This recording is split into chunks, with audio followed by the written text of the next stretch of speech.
MSc physics के third semester में advance quantum mechanics में हम लोग आज बात करेंगे। फर्स्ट यूनिट में जो हमारा फर्स्ट टॉपिक होगा स्कैटरिंग का टॉपिक होगा, और इस स्कैटरिंग को डिफाइन करने के लिए हम बात करते हैं कि व्हाट इज स्कैटरिंग। स्कैटरिंग को फिजिक्स के अंदर जिस प्रकार से डिफाइन किया गया है, आइए इसे समझने की कोशिश करते हैं कि if a beam of particles of any type is made to incident at matter, the particles undergo deflection from their original path due to their collisions or interactions with the particles of matter which they encounter. This phenomena is termed as scattering. What is the meaning? This is the beam of particles, and the path of this beam is this direction. This means this direction shows the initial path. If a matter is put in between their path, then this beam of particle will get deflected from the initial path. Then this phenomena is called scattering. Scattering provides useful information like scattering of nucleons from a nucleus gives an idea about the range and strength of the nuclear forces. Similarly, scattering of high energy electrons gives an idea about the charge distribution in a nucleus. Scattering of neutrons from a nucleus gives an idea about the magnetic property of the nucleus, and scattering of mesons and hadrons gives useful idea about the strength of strong interaction process.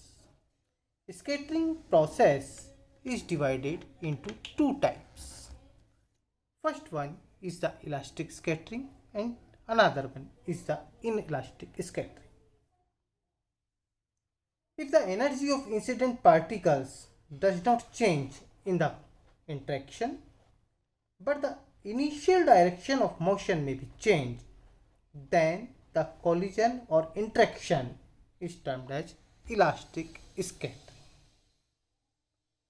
But in inelastic scattering, what happened? If the energy of the incident particle changes, then the scattering is known as inelastic scattering. So what is the basic difference? In both type of scattering, either elastic scattering or inelastic scattering, deflection from the initial path is due to the interaction. But the major difference between these two type of scattering is the energy. In this elastic scattering, the energy does not change, but in elastic scattering the energy changes.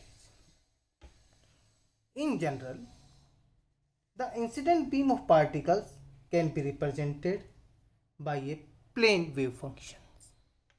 Incident beam of particle, when we analyze mathematically scattering phenomena, then incident beam of particles are represented by the plane wave functions, and the scatterer means the matter scatterer can be represented by a potential energy function, that is VR.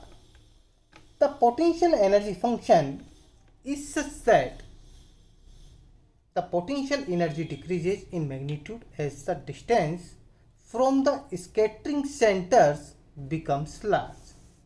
Hence, at large distance, VR tends to 0, and the total energy of the particle is mostly kinetic energy. That is, at large distance, the particle wave function will be as a free particle wave function. because there is no interaction at large distance.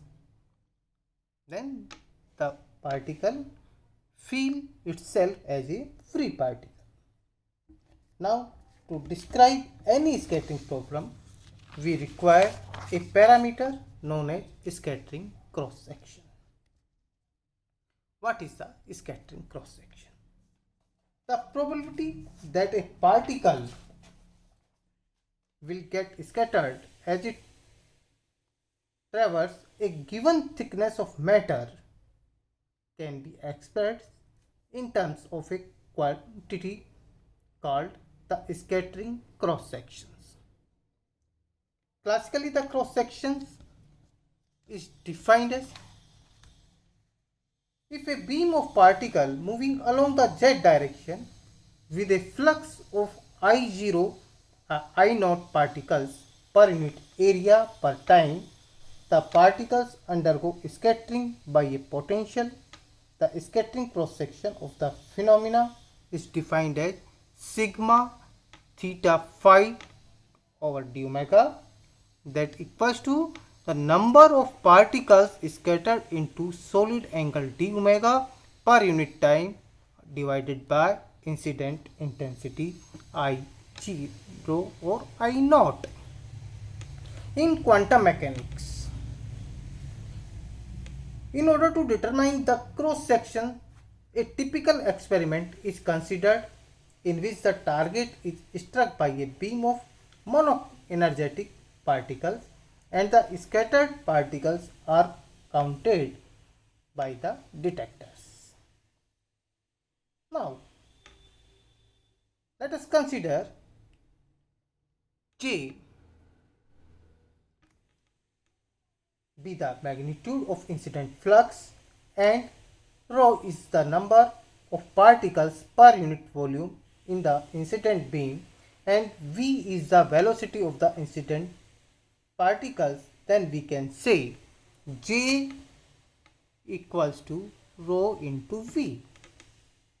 Under the condition of experiment, rho is small so that the mutual interaction of incident particles can be neglected. If dn, this dn represents the number of particles scattered per unit time into a solid angle d omega,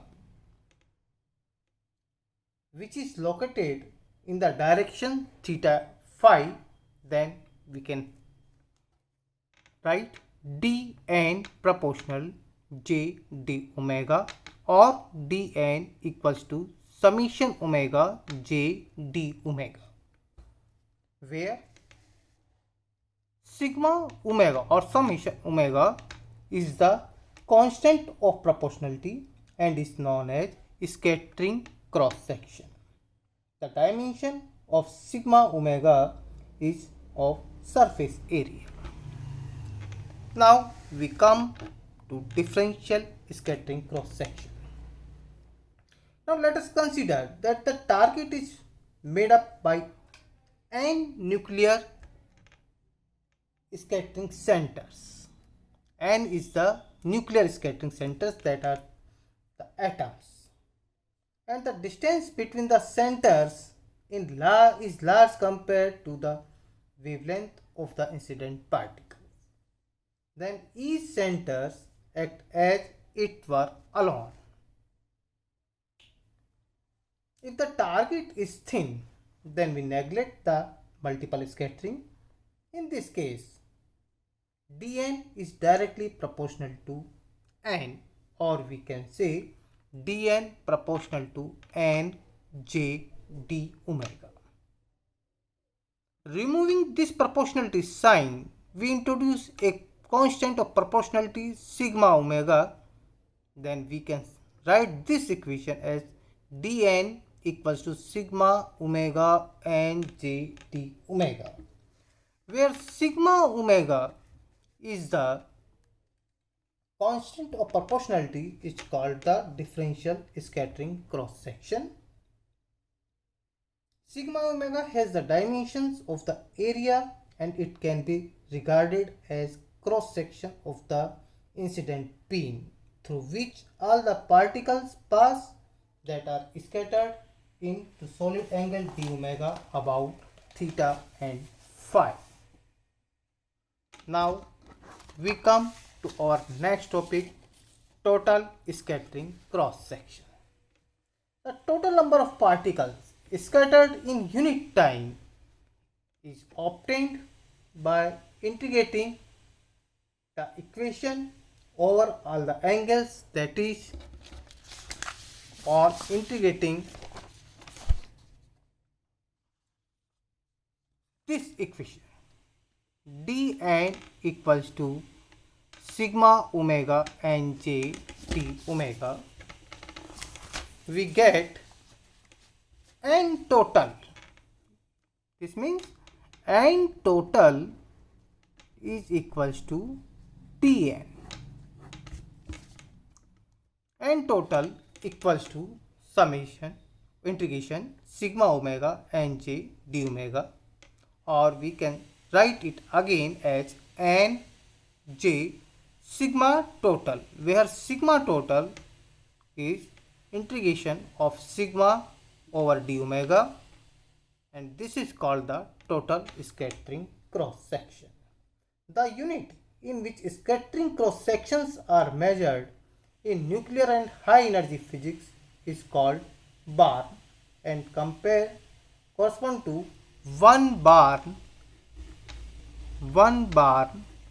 equals to 10 raised to power minus 24 centimeter square. Now we come to physical interpretation of the cross section. To physically interpret the cross section, let us consider a beam of particle of intensity I0 and the cross sectional area A. Now let us consider again there be n scattering centers in the target per unit volume. If Ix represents the intensity of beam after penetrating through a distance x, and if Dix represents the loss of intensity in dx distance, then the total number of interactions per unit volume in volume element AdX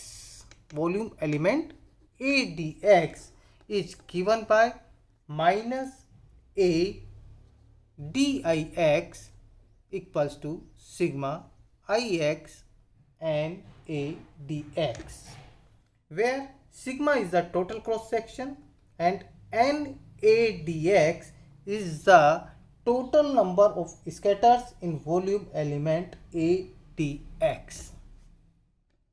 Now integrating equation 1, we get Ix equals to I naught x exponential minus sigma x, where sigma x equals to n sigma x, and it is also known as macroscopic cross section.